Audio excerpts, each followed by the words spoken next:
Nahotki unutgan bo'lsang, yopinchiqsiz uxlab qolgan kuningda, uyg'onganingda esa yopinchiq bilan bo'lgan kuningni unutdingmi?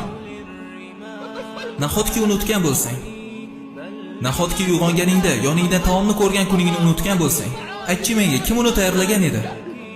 Robbing uchun ayt, kim uni tayyorlagan edi?